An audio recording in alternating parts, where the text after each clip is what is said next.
Hi, I'm Dr. Jason J. Campbell, and I want to thank you for taking the time to watch my videos. In this video, I'm beginning a new series into metropolitan conflict.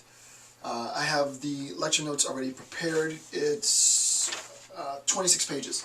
So we're looking at 12, maybe on the low end, 15, maybe 18 on the very, very high end hours that I anticipate the lecture being. There isn't much theory behind it. There is some theory, but it isn't a lot of theory. It's the only theoretical application is the anticipation and the projection of what these regional sort of development might look like in the United States of America, or what metropolitan conflict might look like as we become more and more urbanized and such. But in terms of the theory, it's not too theoretically dense, so it shouldn't require too much explanation. I'm not going to belabor any points. Whatever I feel, as always, needs amount of effort is needed to articulate the particular concept or the particular idea. I'll spend that time, but I don't anticipate this being, it's definitely not going to be a 20-hour lecture series. And this will probably be the only installment of the metropolitan conflict. I can't see myself doing another installment, but you never know. You never know. If it seems that it's needed and this made some headway, then I might return to it. So this is the lecture notes. Click the link in the description field. It'll take you to the PDF. The notes are complete, so I'm not going to be making any changes to these notes.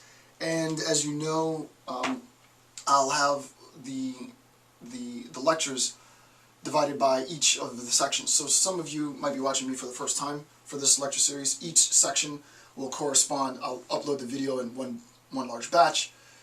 The section will correspond, in the notes will correspond to the section, the videos, so you can use the notes to get to the videos. And then after the lecture series has been completed, and I'm still trying to figure out a way to do this. I think this is the only way I can do this. But after the lecture series has been completed, you can then click each link in the section, so it would say like section 1 and then the title, to the corresponding video.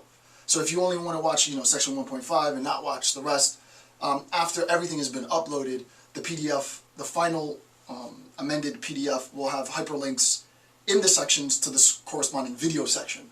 And I just realized that I could do this in my last installment. If that didn't make sense, I apologize. For those of you who've been following me for a while, you know sort of my style. I've changed it a little bit just to make it more user-friendly for you guys. So enough of that.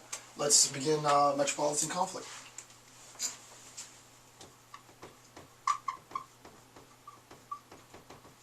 And this is section 1 of my notes, and this is the theoretical basis for conceptualizing the metropolitan. If you click the link Metropolitan Government and Governance, it'll take you to the book that I'm using to cite the information. I use this text and the appropriate pages to construct the lecture outline. So if you want to get the book, by all means get the book. So this is just going to be basic background definitions and concepts. Chester Maxey, I hope that I pronounced that right. Chester Maxey writes, quote, "The city as a political entity is not identical with the metropolitan community as a social and economic fact," right? So the city as a political entity is not the same as the community, the metropolitan community, which is a social and economic fact. And the idea is the smaller city and the larger metropolitan area. The smaller city and larger metropolitan area, obviously the economic, N-O-M-I-C. The economic impact of the metropolitan is going to be something that we're going to discuss substantially throughout this lecture series. And the idea is the metropolitan, we'll describe and discuss sort of all of the different conceptualizations of how it comes to be, its interrelationship with regional municipalities and federal level and such. But most of the lecture is going to be geared around the conflict, yes, because the title of the series is Metropolitan Conflict, but also the role of economics and the role, obviously, of economic developments in the future. How might this unfold? So at the metropolitan level, economics are going to be huge. It's going to be something that we're going to discuss quite a bit. Again, I'm not an economist. I don't have formal training in economics, so it's theoretical. I'm going to sort of ad-lib my own theory based on what I've read. I was very engaged by the reading. There was a lot of things that I learned from the reading, and I hope to pass that on. And again, don't take my interpretation on this as definitive fact, because I'm not an economist. What it will be is more of based on my reading and based on my existing knowledge, an articulation of possibilities, right? Here are possible options that we could conceptualize. Here's why these conceptualizations are feasible for any number of logical reasons. Those in power to make such decisions, ought to do so. Graduate students who are interested in maybe doing a socio-political or poli-sci dissertation might want to look at this concept, right? So I'm always gearing the lectures for students who I'm imagining are watching these videos, right? People who are working towards the culmination of a PhD or some higher education. And it's really up to you guys, right? It's up to you to help inform the policy. It's up to you to help inform sort of the economic character and such. But we're talking about metropolitan community, so at its crux, it's going to be primarily on the good side, I would say, economics, which can be perverted. On the bad side, crime. But that's sort of the overarching scope, right? Economic factors are going to be huge in this, and sort of mitigating crime and literal violence and conflict is going to be huge as well. So that's the disparity, right? The political sort of centered in terms of municipalities. Not going to get into that, but at the metro level, the metropolitan level, we're going to be focused on economics.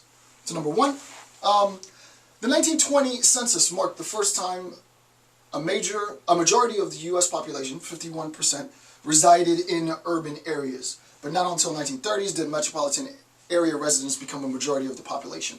So the idea is, I usually don't do historical stuff, but I wanted to write this in such a way that there were enough references so that you can do your own sort of secondary research on the information that I've cited. So I went and located sort of these benchmarks in our national history. You can use these benchmarks to then do more research. You can go into any number of online communities, online journal databases, books, ebooks, to find information about this, to sort of attempt to identify trends or patterns at a national level.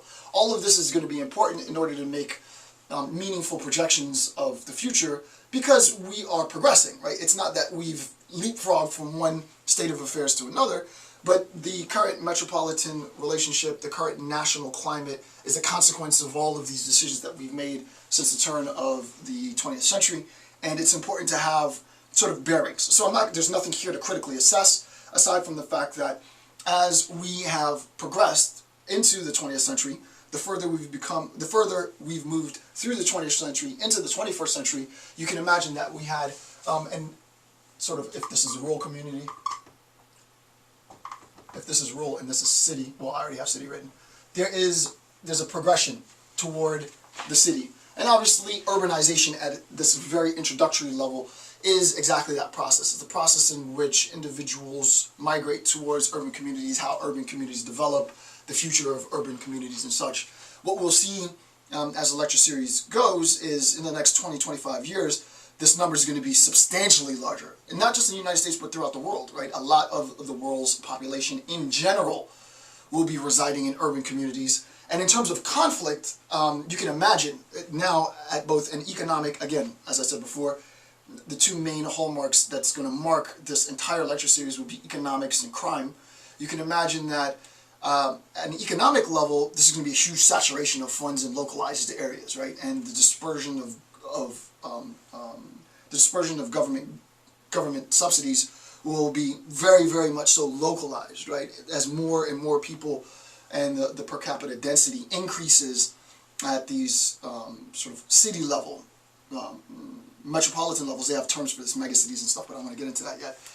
As the population density increases in a very small area, you can imagine that there are benefits, there's pros and cons. Some of the cons obviously will be, in terms of urbanization, crime, and you always have to say, God forbid, even terror. You can imagine that a lot of the conflict is going to be more urban conflict, and what does that mean for urban communities and urban development? How are we going to navigate that? These are all concepts that we'll discuss later in the lecture series. But the idea is the progression is increasingly over time going to get more concentrated, right? So if you think 1920s to 1950s, we progressed to 51%, you can imagine, and I think I have stats later, that as we approach the next century, globally that more and more of the world's residents will be residing in urban cities. And what does this mean, right? What does that mean? Number two, annexation. I might use this term intermittently throughout the video. Annexation involves, this is a direct quote, involves the core city incorporating adjacent urbanized suburban territory, right? So the incorporation of urbanized suburban territories and providing the newly incorporated areas with city services. So that you have the central city, and then we have the burbs here, sort of the suburbs. You guys, I mean, this is really remedial. I recognize that I just started the lecture series, but we live, most of us, especially in the States, we live either in the city or the burbs. So we have an intimate, obvious relationship, understanding of the relationship between the city and the suburbs. There's usually going to be, it depends on where you live, but there might be trains, there might be huge highways, there are any number of ways, bus lines that connect the suburbs to the city. And the way that the relationship primarily works, not exclusively works, is that the city serves as an economic hub. A lot of the workers, the workforce from the city commute into the city from the burbs, duh. So this is why we have congestion and 9 to 5 traffic. There's nothing revolutionary here, we all know this. It's good that we understand sort of the relationship, though, at a conceptual level, and it is the relationship between the suburbs on the outskirt and the city in the center. And by center, you put it in the quotes, right? The idea is the centralized economic force of the city feeds and fuels the suburbs. That was a traditional model. This is changing now, and we'll see as we progress throughout the lecture series, this has changed quite a bit because of any number of transformations in the suburb. You have strip malls, you have regular malls, you have huge conglomerates, you have Walmart, you have Target, you have any number of employers who do business in the suburbs, and that's going to ask us, well, what happens to the economic prowess and the ability to fuel the burbs from the city, right? If business and capital move from the city to the suburbs, then the question is, well, what's left? What of the city? There's nothing there, right? If they're not providing economic stabilization, economic dependency for suburbanites, and all of that economic dependency is already housed within the suburbs, then, I mean, you think about the dilapidation of roads that don't really need to be used or not used as much. You think about the fact that the suburbs are subsidizing their daily lives through suburban commute, and then you think about congestion, obviously, in the suburbs. And I can tell you, living in Fort Lauderdale, that the congestion, it can get ridiculous, right? Sometimes it's better to just jump on a bicycle or jog. You can get to a distance depending on the time because the commute can be so dense. Nothing again, you know, mind-blowing here. What I want you to recognize at this point is the relationship between the suburbs and the city. The city traditionally being the economic hub, the state of dependency, creating the state of dependency for suburban lifestyle. And the slow shift in that relationship, right? The shift from sort of, you know, Edward Scissorhands has that awesome scene in the beginning of the movie where everybody wakes up in their color-coordinated houses. They all, in synchronous, go into their cars, and they all, you know, progress out of the suburban houses and their driveways in synchronous to begin the daily grind. That model has changed substantially, and this is within my own lifetime, right? That model has changed substantially, probably fortified in the 30s to 50s. Now we have to ask ourselves, what will it look like as we increase our urbanization? Granted, I do live in Florida, so me talking about city dwelling is laughable compared to people who live in, you know, New York, LA, and such. Really heavy population density. It's very sparse out here, but I'm not doing a regionally specific lecture. I'm doing a theoretically sort of general lecture, so take this with a grain of salt. Number 3, merger of municipalities. It is the creation of an entirely new municipality through the merger of 2 or more cities or towns, right? So, I mean, sort of obvious. You have City A, City B, City D. The merger of all of these creates some new entity, and then we'll name this new entity, right? This is going to be key later as we talk about regionalism and regional development. It's important to recognize the way that I like to think about this at this initial level is you have sort of mom and pop economic business fronts you can imagine do a strip mall. This is one of the critiques against Walmart. You guys know I champion sort of objective lecturing. So here's a critique. I don't know how true this is in a contemporary setting, but this critique has been waged against Walmart. But if you think about it economically, it's a good business move.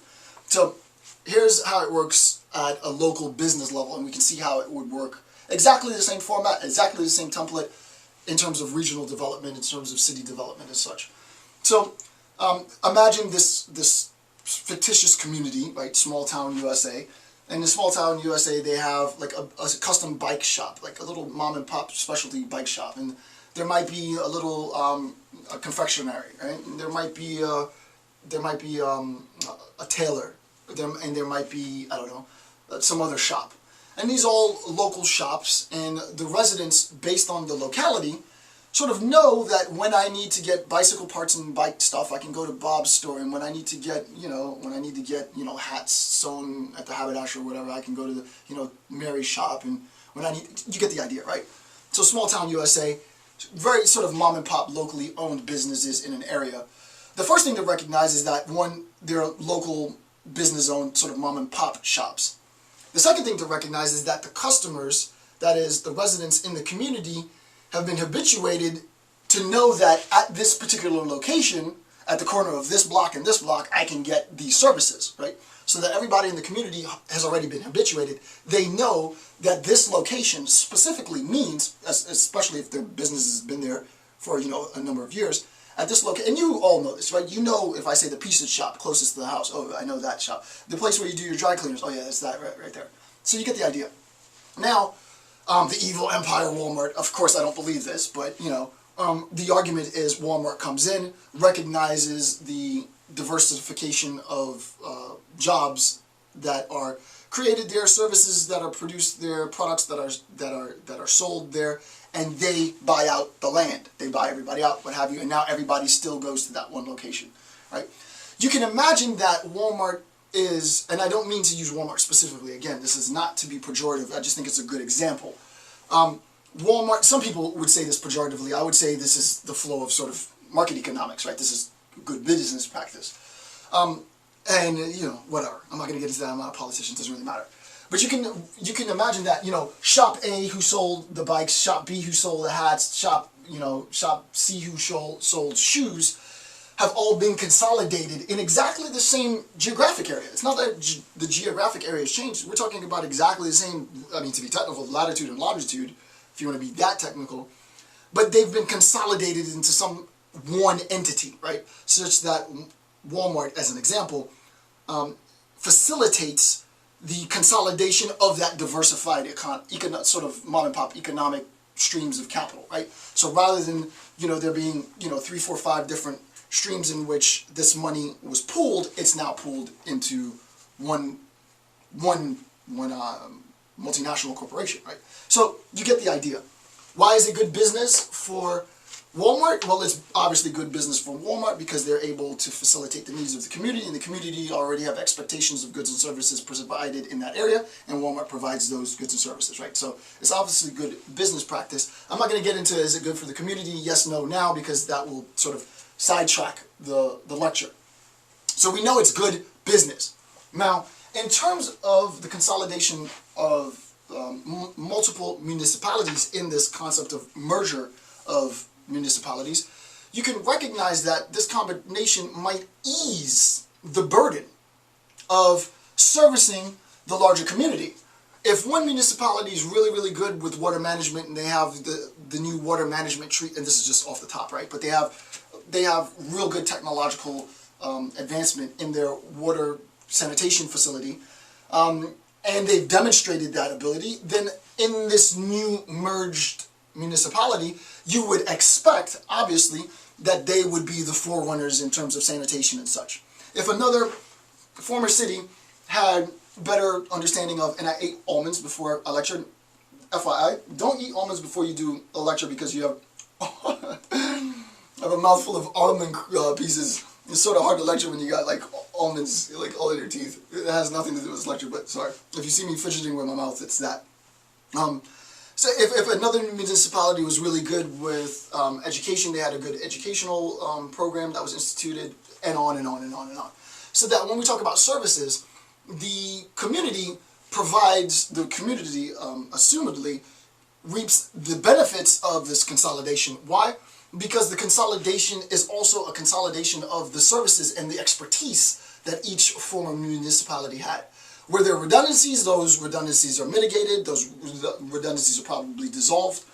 Where there are expertise and specializations, those former municipalities that spearheaded or held sort of the baton, if you will, would then assume a more substantial role in this new merger. So that's the idea. That's exactly the idea. And who benefits in the end? The customers, the city, the residents, the people, right? They benefit. The argument, obviously, too, with Walmart to their advantage would be, no, it becomes an enormous local employer, right? And obviously all of that money goes back into the community and is cycled back throughout, the government. So there are benefits, irrespective of the debate that I know so much and all too well about the downfall, right? The idea is to try and look at what's optimistic here, create a quick general conception, have you run with these ideas and do more research on your own. I don't want to belabor anything because there's not a lot of theory here, as much, well, not at this point. Just to give you the ideas, give you good sort of conceptual images, and have you run with those aspects that you see as informing your research. So number 4, city-county consolidation, the merger of core city governments with the county, sort of self-explanatory. City-county separation, just the opposite, right? The separation of the city from surrounding county. Okay, so that's the first aspect. And I want to move to the assumptions. So what I've done in preparing the lecture is, when I read, it's different because there's usually a substantial amount of time between the moment when I'm reading the material and then when I actually present it. I do other lecture series, I might go off and write something, I might be doing other things that could be weeks or months between the moment that I read it and the moment that I present it. It's important whenever, just as a side note for graduate students, it's important whenever you're reading to take note of that fact, right? You might not return to your notes until months later. So if you're taking notes at one time and you say, oh, this will make sense, I understand what this means now, keep in mind that months will pass when you return to your information, and you want to be able to capture at that moment those aspects of your reading that you want to challenge in the future, or those aspects of the reading that stand out to you, such that your shorthand, if you write in shorthand, or your notes, it will embody and it will reflect both a critique and a defense of whatever position you have. So this is what the assumption is, right? Knowing that I would be presenting this months later, and I wouldn't remember a lot of the vibe, if you will, of my reading, I created an assumptions list. This is not necessarily good or bad. These are just, the assumptions are just a product of what I noticed in my reading that the author was assuming, right? And what I want you to do now is I want you to think about how these assumptions will affect the way in which we conceptualize metropolitan conflict. So, number 1, in terms of the central city, the central city should constitute the sole governing unit. The central city should constitute the sole governing unit and be the general service provider for the metropolitan area. Now that's an assumption, right? Once we see the word should, we recognize the should is an ethical claim, right? So this is a prescriptive claim. So number 1 in the assumption is something that the author is prescribing. In terms of your analysis and reading, it isn't so much whether this is right or wrong or how do we assess this, blah, blah, blah, as much as it is you as a student learning how to develop the ability to assess when authors are making prescriptions, not descriptions. If an author is making a description, you can challenge descriptive claims, of course, obviously, and you challenge descriptive claims with appeals to various numbers of statistics or various other facts. When an author is making a prescriptive claim, by the use of should, must, ought, such, then the idea is, what is the motivation? The question you should be asking yourself is, what is the motivation for this claim? What is the justification for this claim? So that's what we want to do in these assumptions, right? What is the motivation for this claim? What could it be? And what is the justification? So I don't know that this is what the author either was motivated by or was attempting to justify, but here's my interpretation. So number 1, the central city should constitute the sole governing unit and be the general service provider, right? So in terms of the central city, right? In terms of the central city, the idea is that we want to have really what's being said here, and now we're doing a meta-analysis of the text. The text has already done an analysis. The analysis of the text is of the central city. Now we're doing an analysis of this analysis of the central city. So we're doing a meta-analysis now, right? The original analysis is an analysis of the central city. We're doing an analysis of the central city. So what they're saying, I mean, you have to extrapolate this, right? This is not going to be, I guess this is a little bit more advanced, but it shouldn't be, there's no rocket science here, right? The central city should constitute the sole governing unit. So the one thing that we want to identify with respect to the central city is that of governance. We want to be able, in order to talk about the dissemination of information, if we want to talk about the consolidation of rules and regs, if you want to talk about the advantages for economic, creating good conduits for business and economic growth, centralization of governance is important, right? Centralization of, right? The centralization of governance is essential. Now, there are pros and cons to this. I'm not going to go theoretically into pros and cons, but you should immediately be thinking, anytime we make an assumption, what are the pros, right? So you say, oh, well, some of the pros, and this is sort of ad-lib, but some of the pros, obviously, is if there are any errors, if any mishaps happen, if there are any complications in executing policy as law, or if there are any problems in executing policy as economic advantage or economic development or what have you, then we recognize that we've localized the source of the problem. We just need to go to this central repository, this central governance, and make changes from within. One of the cons, however, is precisely because it's centralized, right? Precisely because it's centralized, we know we live, unfortunately, in a partisan political climate.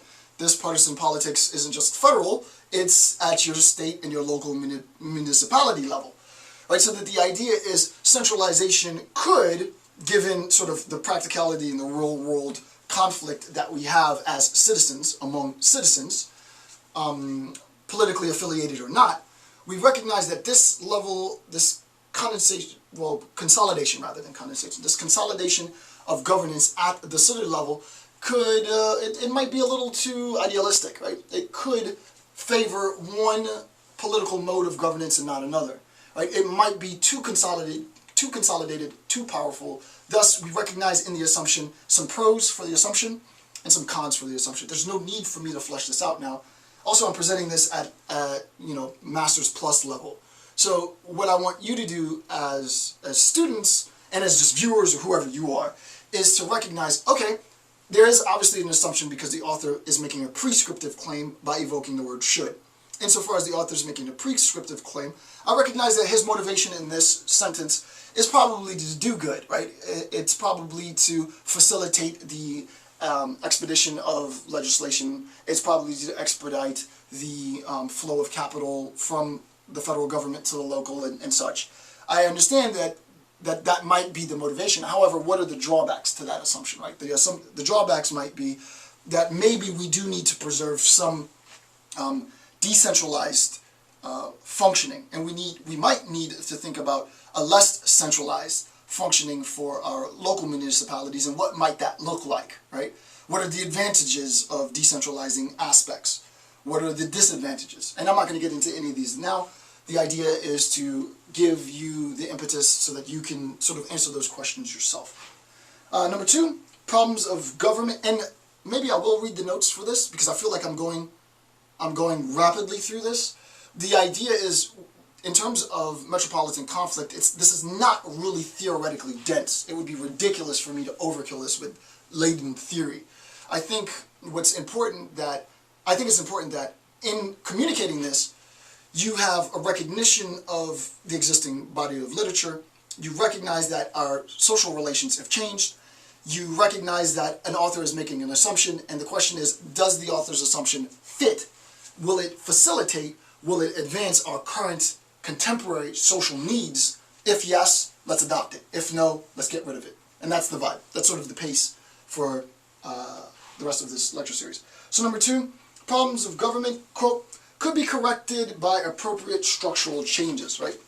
So the idea is, the assumption is, in a really consolidated, heavy centralization, right? And this is a traditional interpretation of the metropolitan structure, is that heavy centralization facilitates and expedites needs. It expedites social needs, it expedites political needs, and heavy centralization is a good thing.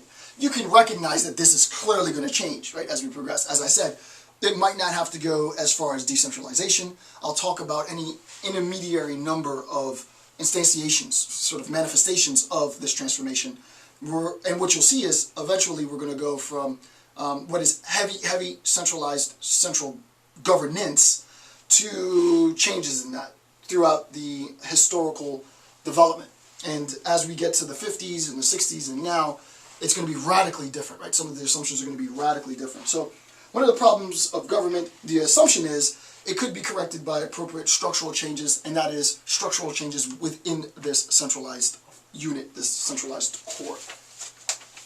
Okay, top of page 2, number 3, administration, political distinction. So Woodrow Wilson writes, and this is critically important.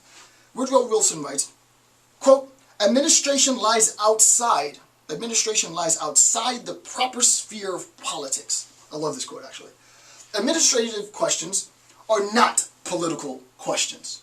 And there's two contemporary, in me reading this, I thought of two contemporary examples, right? So I'll talk about these examples now. So this is 3A. Under this assumption, funding the U.S. government is an administrative, not a political function, right? What we need to recognize, before we even talk about centralization of governance, is the distinction between politics and administrative work, right? What does Wilson say? He says administration lies outside the proper sphere of politics. It's two different things. Administrative questions are not political questions. Under this assumption, funding the U.S. government is not a political question. It's not a partisan question. It's not a question in terms of sort of the distinction in, really at its root, ideological distinctiveness from any number of groups. The question is one of administration. In order for this company, in order for this country, in order for this organization, in order for this entity to work, we, obviously at a managerial level, in terms of business, we have to make administrative decisions. At a business level, we recognize that any number of managerial staffs are put into place, members of managerial staff are put into place to make sure and protect the functioning, if you will, of the business. Similarly, our representatives are representing us, the people, in the U.S. government, and the function that they serve is administrative. So politics aside, you still got to get the job done, right? There's still a function that you need. And the idea is we have to make sure that we make distinctions, very clear distinctions between politics and functioning, right? Such that, and you don't take my word for it, take Wilson's word for it, right? Now, politics and administration are two different things, and obviously we can have our political bickering or ideological distinctiveness politically compromise administrative functioning, right? So such that you can preserve your polemical relationship. There's no problem with that. Okay, we believe this, you believe that, you believe this, we believe that. Sure, no problem. But that shouldn't compromise our administrative roles. Why? Because the incapacity or the ineffectiveness of administrative functioning, especially at the state, local, territorial level, immediately readily impacts the local community. And with respect to economic climate, it readily affects the economic climate of the community, right? These decisions readily affect the level of crime in the community. We'll talk about policing and profiling much later in the lecture series. But the idea is we have to be held as representatives, I'm not one obviously, but as representatives we have to be held accountable for the administration, right? It's the functioning that we're responsible for, politics aside. In terms of gridlock could be affected by the political influence on primarily administrative functionalities. I talked about that. so we're talking about functioning, Woodrow's emphasis on the separation of administrative and political functionalities is an effort to prevent systemic failure. So part of the problem of compromising the effectiveness and the efficiency of any political system begins with, and this is very general and this is very obvious, it begins with a clear sort of conceptual demarcation, clear conceptual understanding of the difference between politics on the one hand and administrative functioning on the other. One example, the example that I'm giving, the functioning of the U.S. government, right, the funding of the U.S. government requires politics to be put aside such that we can make agreements about this administrative fact. At a local level, at the city level, you can imagine that the decisions that are being made are about zoning. They're about funding for, you know, local services. They're about, you know, whether or not we're going to have the new team come in and we're going to renovate the stadium with tax dollars. These decisions are in no sense small decisions. They affect and they impact the economic livelihood of everyone in the surrounding community. These decisions impact and affect the educational prowess of the local community. And the idea is it's about the functioning. Me personally, and I'm not going to lecture on this, but just to throw this idea, I like sort of top-down hierarchical administrative rigor, only for the fact that insofar, and there are tremendous drawbacks to this, but it's in terms of pattern recognition, in terms of any business model, it's easier to identify weakness. It's easier to identify failure and systemic sort of inflexibility where it's rigidly defined in terms of functioning. At a state and local level, and this is important, and it's too specific to talk about now because we just started. We're like half an hour in. I don't want to get too technical yet, but the idea is there has to be an intimate engagement with the local population, right? It's not just wholly top-down, here's what we're going to execute, here's what we need to see happen in our local municipalities, in our street corners, as much as it is engaging always the population to come in and to share their voice as well. This relationship between the invitation for public participation in the political process at their local level is important. I think far too often, and I'll change topics after this because I don't want to belabor it, but I think far too often any number of constituents, you ask any citizen, when it comes federal level, oh, everybody's interested. Oh, we're talking about the running for the president. Okay, we're talking about running for our senators and congresspersons. Okay, everybody's interested. You know, the citizenry is very interested. I can only speak for myself personally. I couldn't tell you who was running for the local blah, blah, blah, right? I don't even know these candidates' names. I don't know anything about their agendas. I don't know anything about, and that's unfortunate, right? Because so much of the public gaze is fixed at the top, right? And none of it is fixed at the bottom, and I think that's precisely part of the problem, right? There needs to be rabid interest in local sort of election cycle, local electorate. People need to know who is representing them locally at a local level, not just at a federal or national level. Why? Because this recognition, this identification with their city representatives, you see these people in the streets. You see these people at the movie theaters. You see these people at the diner because they live in the community for which they serve. It's not like they left and went to DC or they left and went somewhere else. They're there with you. Thus, they're held to a higher level of accountability because you're going to see the impact of your decisions at a local level. And thus, I think from an administrative rather than political model, it might behoove those at the top to assess good functioning, right? It's the best practices. Well, who's doing the stuff the best locally? Let's see what they're doing. How do they get aside? How do they put their sort of partisanship aside in order to get stuff done? I think part of it is the accountability locally, and I mean in terms of proximity, but that's, you know, taking it to another level. If that interests you and you want to write a paper on that sort of proximal accountability and local governance, that would be a pretty cool paper. I think that would be an interesting paper, and maybe there might be a way to reproduce that functioning, if it even exists, via, you know, some virtual community or some virtual means of assessing and holding representatives accountable. So, I mean, again, my role is to create new ideas. My role is to put out a ton of options. Some will be great, some will be crap. You decide what you like. And if you like it enough, graduate students, get to the laptop, start typing up some stuff, submit some publications, change the world. Okay, so 3 problems confronting metropolitan areas.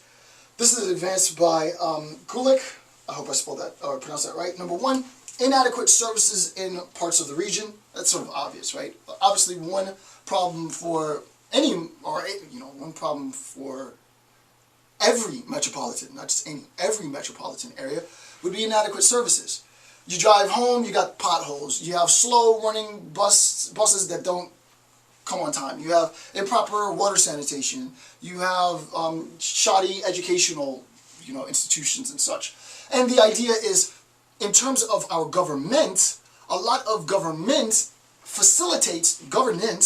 is facilitated by service orientation, right? Businesses produce products, they provide services as well, but government and governance really is about serving. It really is, right? It's about serving the people.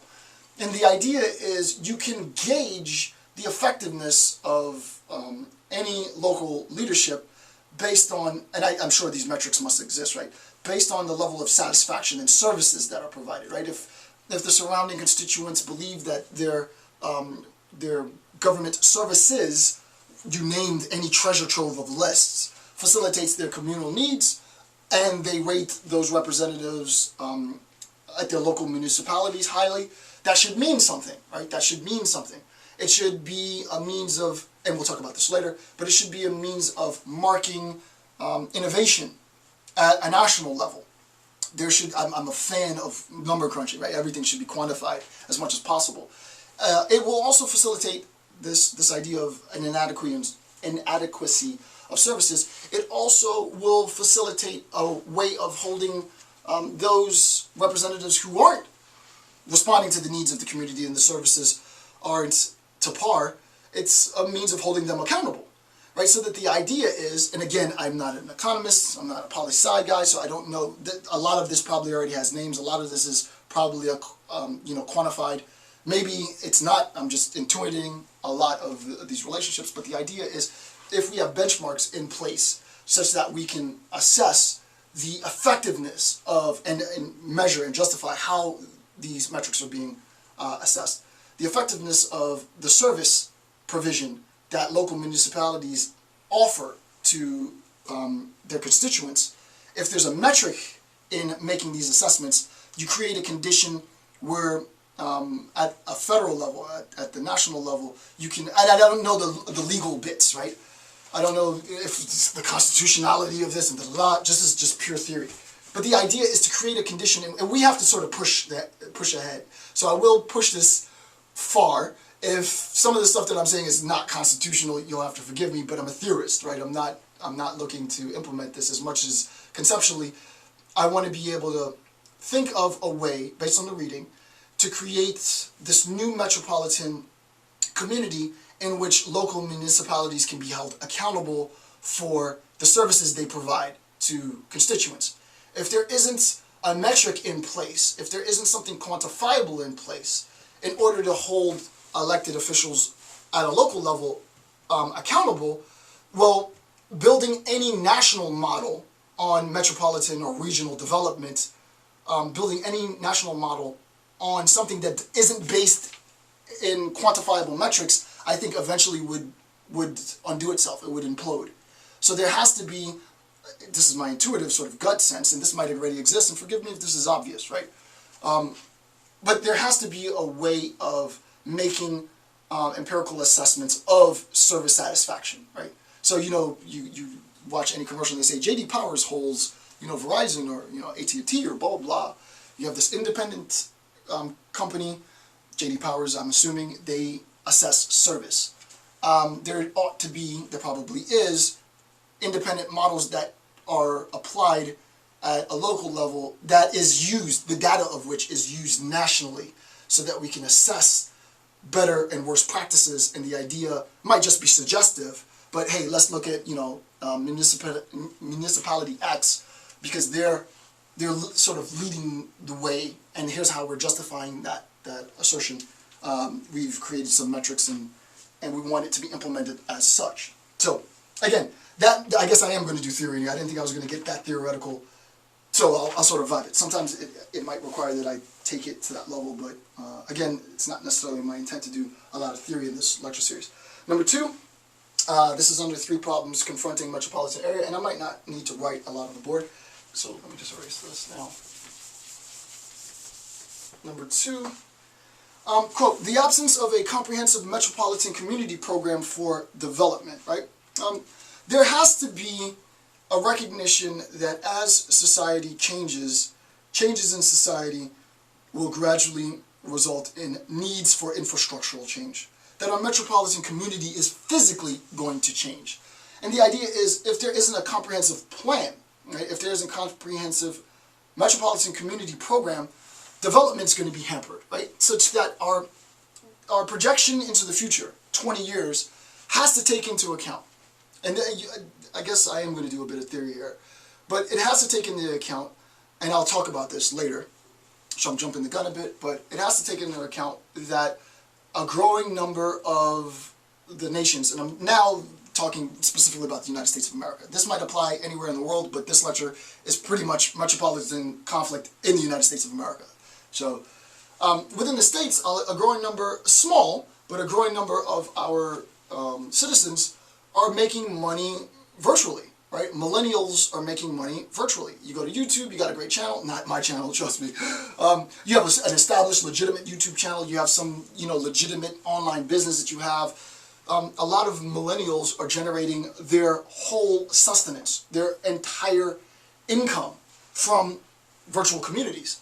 The idea is, if I'm doing that, I just need really good internet connection at the house. I need, at my own server, blah, blah, blah. I can probably do this from a room at my house, which means that I don't need to travel, right?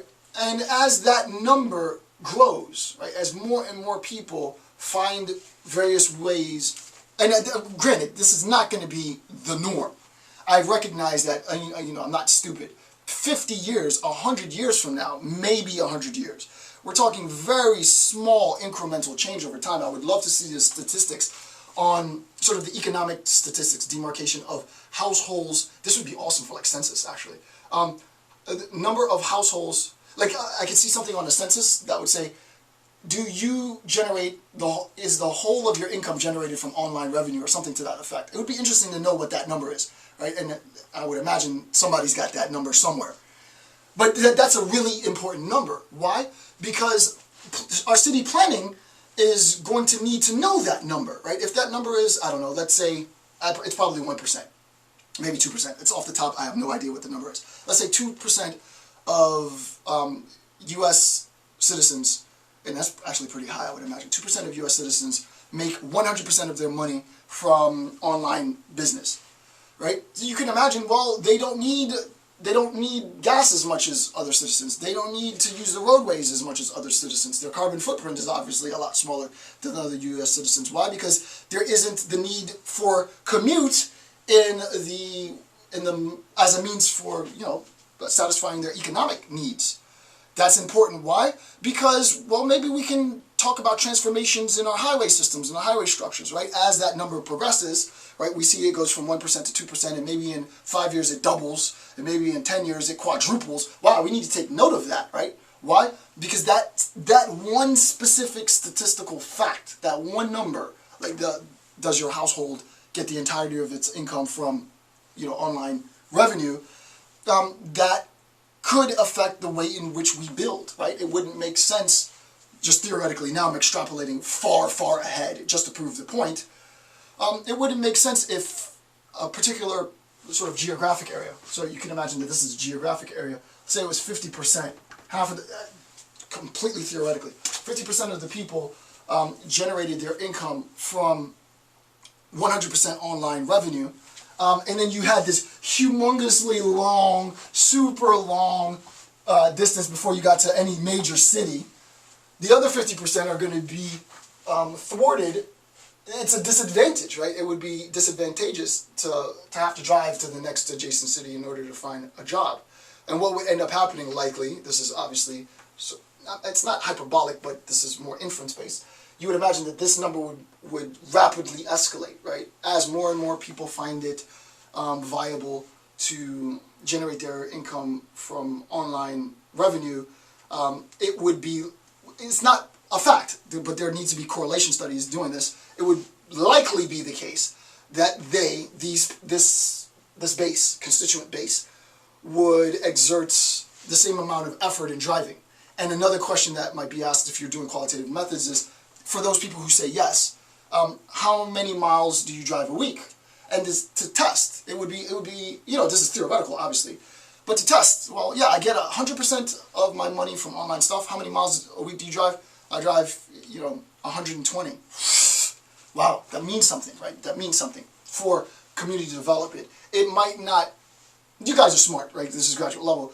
Most people wouldn't think, oh, well, assessing sort of income, the basis for income, and driving, distance drive per week, could serve as good predictors for infrastructural development, but you had better believe if you get to 50% and you're just now thinking about that relationship, if you get to 50% and you're just now thinking of that correlation, you're screwed, right? It's terrible. You want to start thinking about these correlations when we're at like 0.001% or 0.2%. By the time we get to 50%, if you're just now thinking about that correlation between the source of income derivation for a household and the number of miles driven in a week, you're screwed, right? It's too late by that time, right? You have sort of problems. So the idea is, again, I recognize I'm pushing this to a whole nother level, but I want you, and for those of you who are interested in city planning, right, I want you to think about that, right? Think about these correlations that we otherwise might not see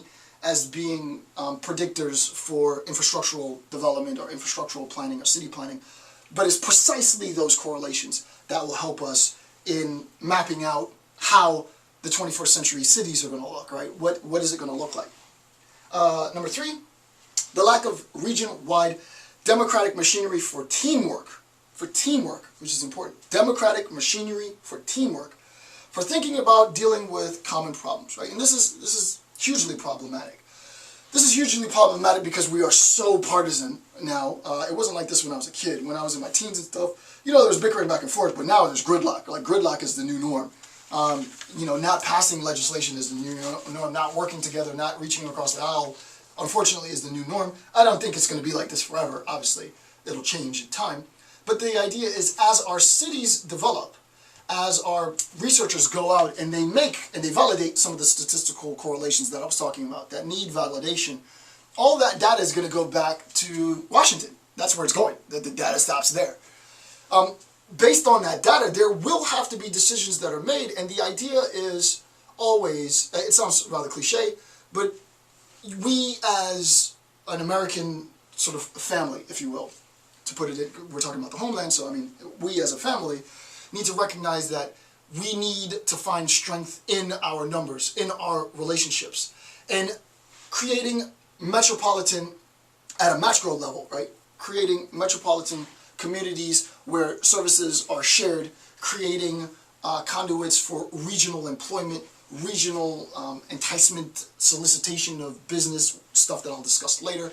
We need to recognize that it's not just us and our state, or us and our county, as much as it is we need to start thinking more regionally, right? We need to start thinking on a much, much larger macro level, multiple municipalities, not municipalities, multiple metropolitan areas working at a regional level in order to facilitate growth for all, right? Because if it's the case that there's only growth for some, nationally then we're weakened. So in terms of the nation, the strategic planning, which I'm sure must be going underway now, has to factor into geographic needs, geographic benefits.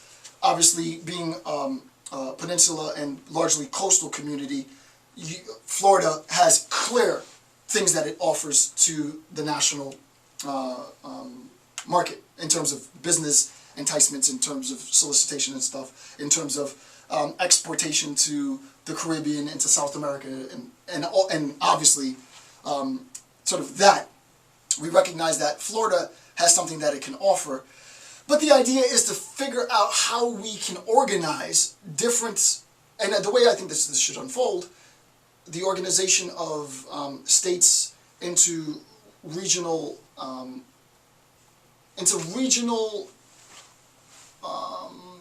don't want to say, the word I want to use is an appropriate word because it's a business word. I don't know if, and I haven't come across the word, I haven't come across the concept yet. Maybe I'll wait till I get to the discussion of regionalism, because I am jumping quite a bit ahead. So I'll just say this, I'll leave it at this level because I don't want to jump too far ahead. There are clear economic advantages in relying on multiple state-based economic programs, initiatives, right? Individual initiatives, state-based, that have allowed the state to thrive. Recognizing that those individual initiatives could be generalized across any number of states to facilitate any number of growing business communities. And I don't want to jump too far ahead because it's going to undermine the stuff that I've planned. And also, forgive me if this is a bit choppy. Part of the choppiness is because there isn't much theory here. It's very direct. And I do tend to want to add theoretical components here. So I'll just stop when it just needs to stop, and I'll move on, and it won't be as choppy. So, but we only have one more section left for this section, and then we're done. So 3.5 time. So 3 extensions, this is a direct quote, "It is clear that all extensions, quote unquote, of the American government must take a hand in dealing with our rising metropolitan problem," right? Obviously, we're talking about the 3 branches of government. We want to make sure, and again, I'm not a lawyer, so I don't know about sort of the constitutionality of exerting that power.